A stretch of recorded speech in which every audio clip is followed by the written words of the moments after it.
Hey everybody, today we're going to talk about my top 5 crankbaits for springtime bass fishing.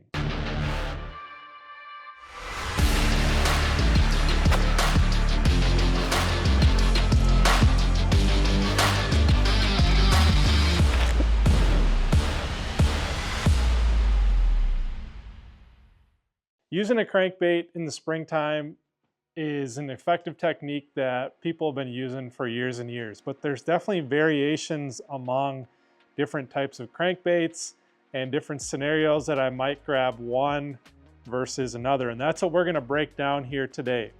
Rapala offers a wide variety of hard bait crankbaits, and I put them to use definitely at different times of the year throughout the spring. So we're talking that high 30-degree temps all the way up to the spawn, which is 60, mid 60 degrees. And certain times of the spring kind of offer certain opportunities to use the different types of crankbaits that they provide. And for me, the first one that I am usually picking up in the springtime, super cold temps, we're talking high 30s into the 40-degree temps, is the trusty Rapala Shad Rap. This happens to be a number 6 size. That's usually my preferred size that I start with. It's kind of that small to medium sized crankbait. And a Shad Rap's been around forever. A lot of walleye guys use it. It's a great multi-species bait, but it's a really good cold water bass fishing crankbait. And a couple modifications that I like to make to it. These are pretty light baits, so you can throw it on a spinning rod or a really light bait casting rod with lighter line. You're typically throwing it with 8 to 10, maybe 12-pound test fluorocarbon. I like to put a little storm suspend dot on the front of it. It adds a little bit of weight to it. And then if you need to help it suspend a bit more, you can actually add a little bit bigger hook on the front. So this is a number 5 short shank VMC hybrid treble, and then just a standard round bend on the back here. And that front hook, those VMC hybrid trebles, they're just a little bit heavier gauge, and that's going to allow it to kind of suspend and get down a little bit better too. If the suspend dot is enough, you can use just a regular gauge treble hook on the front there as well. But what I like about that, adding a little bit of weight to it's going to allow you to cast it better. And then when you are working that bait, it's generally a slower crawl and little, short pauses in between. So you're working that bait, it's diving down deep, and then with the little weight there on the front, it's not going to have a quick rise. It's just going to almost kind of suspend there and hang there in the water column. And a lot of times that's when your bites are going to occur. You're dealing with super cold water when you're throwing these typically. So just a slow crawl with these baits is usually best, and then short little pauses in between. So slow crawl, little pause, and that thing's going to kind of just hang there, and that's usually when they're going to get that bait. So the Shad Rap, it's no secret this thing's been around for years and years, and it still catches them just as effective today as it ever has. For colors, this is just the traditional original crawdad color. It's really hard to beat this. It's got those oranges in it that we all like to throw in the springtime, but it does have a little bit of a minnow tinge to it too. It's not your straight demon color, but if you are dealing with a little bit more color in the water, you can definitely choose more of a demon color option. But I really like that just original crawdad color in the number 6. Add a little weight to the belly of it and just crawl this thing super slow. You'll be amazed at the bites you can generate in tough tournaments. When we were in Knoxville on the Tennessee River, my rookie season, I believe it's maybe my second season, we were there in February. Probably the coldest temps I've ever fished in East Tennessee there. And this was the best bait I had in my arsenal that week. I was throwing it on a spinning rod, just crawling it down. Rock transitions, those gravel to chunk rock style, chunk rock size rocks, leading back into where they would eventually spawn. This generated a lot of bites for me in a really tough tournament. Next, for me, in my crankbait arsenal for springtime is going to be a flat-sided crankbait. In those flat-sided crankbaits, from Rapala, we have the OG Slim 6 and then the OG Tiny. We also have a Deep Tiny as well, but I really prefer these two options. When do I lean towards this bigger version versus the smaller one? This bigger one I like when the water temp's just a little bit warmer. I'd say bumping into the 50-degree range, upper 50s. And you can fish this around rock and gravel, chunk rock, but you can also throw it over grass really well too. It's kind of a sneaky little grass bait, crankbait that you can throw in the same areas where you'd maybe throw a bladed jig in the springtime. Just gives them a little bit different offering. It's a flat-sided crankbait, which tighter wobble is going to work really well in cold water scenarios. This Tiny, the OG Tiny, I really will use this almost in the same places that I'm throwing this Shad Rap, and the same scenarios too. Really cold water, those times of the year where the bite is just kind of tough and you're just scrapping and clawing for every possible bite. That's where this Tiny comes into play.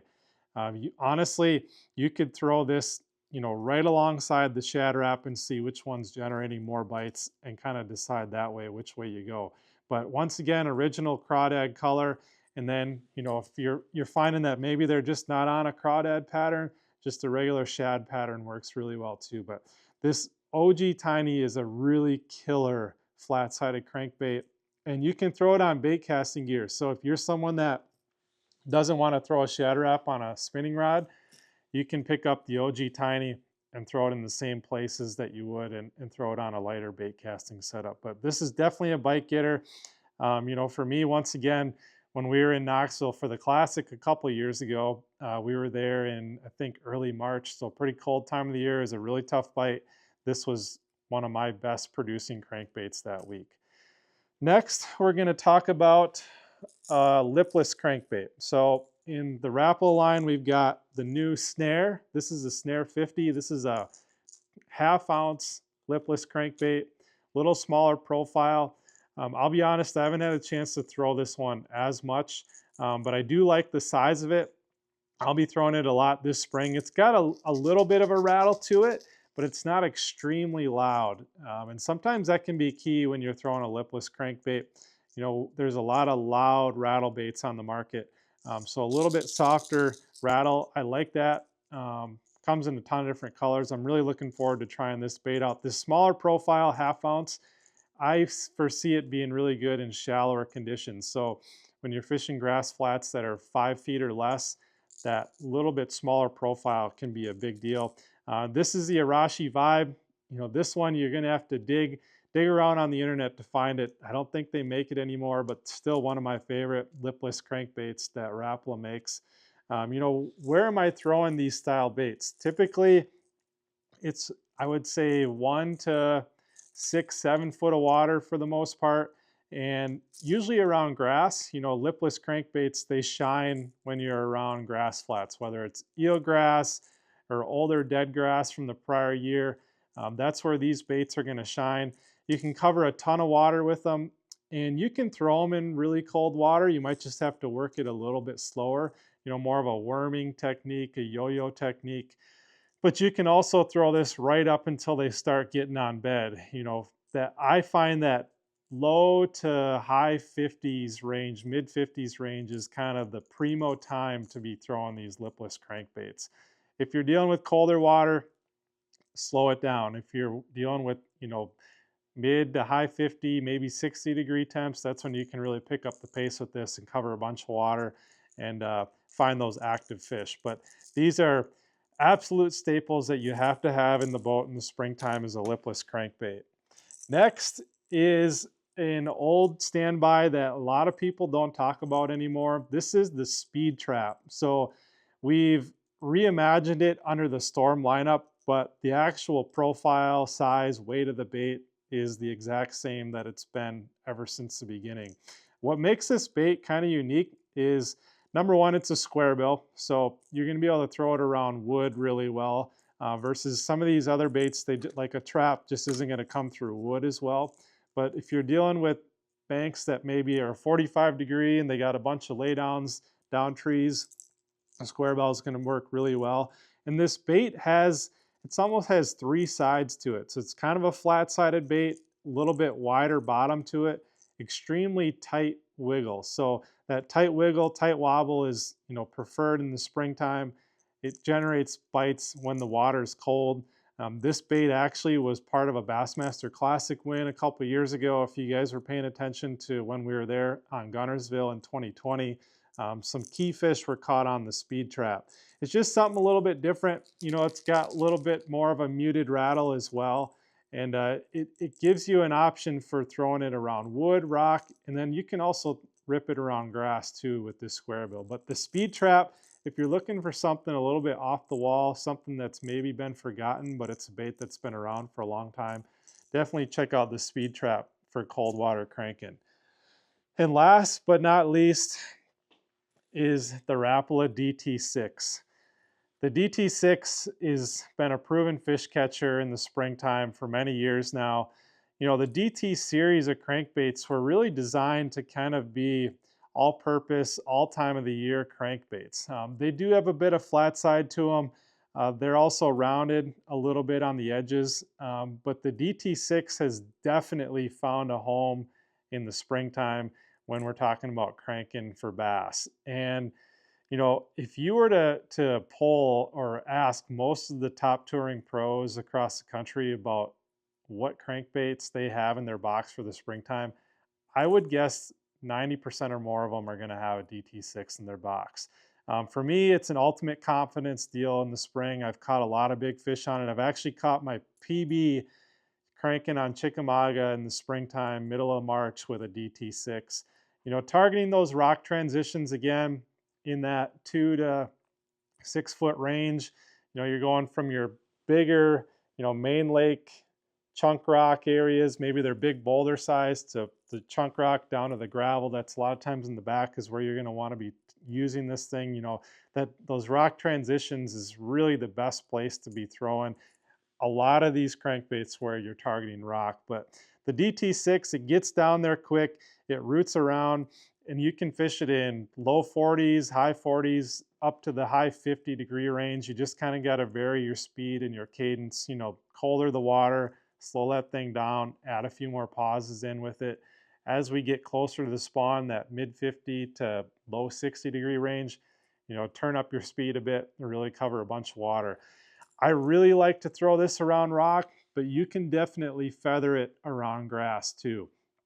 On the Tennessee River, we see a lot of grass flats full of eelgrass, milfoil, some dead hydrilla. You can certainly feather it through in those areas too. Your highland reservoirs, maybe where there's not as much grass, that's where I'm targeting those rock transitions. And from a color standpoint with these, I would say day in and day out, dark brown crawdad is my go-to. It's just a really good overall color, no matter the watercolor conditions. And then if you're dealing with a little bit more tinge to the water, a little bit more mud to it, I do like the demon color. There's times where they'll eat this demon in crystal clear too. For whatever reason, those bright reds, oranges in the springtime just trigger bites. For whatever reason, if you're dealing with pressured fish, maybe they see a lot of oranges and reds in the early part of the year, which we all know they do.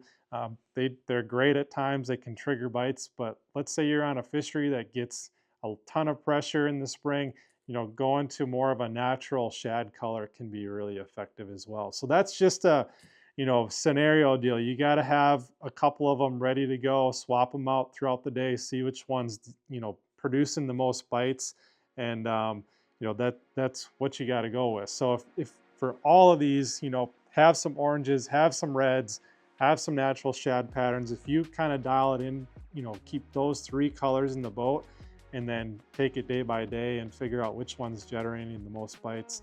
That's kind of how I would choose my color pattern. But those are my top 5 crankbaits for the springtime. We're talking really cold, high 30-degree temps all the way up to the spawn. And why I choose certain ones, depending on the scenario I'm in, the water conditions, the water clarity, the time of that spring that you're in, whether it's early with the shad wrap, or maybe later in the year, you're ripping a trap, you know, right before the spawn when it's 55 to 60 degree water. They all have a time and place. I keep them all in my box, no matter what time of the spring it is, and always be changing colors and the variations of the type that you're using, and it's definitely going to put a bunch of fish in the boat. Down in the description, I'll link all these baits. If you want to click on them, see them in different color variations, get an idea of, you know, here's what I want to keep in the boat for this time of the year. Here's what I want to keep in the boat for later in the spring. I'll have all that down in the description below, and you can certainly check them out. So that's a bit about springtime bass fishing with crankbaits. Thanks you guys for tuning in. We'll see you at the next one.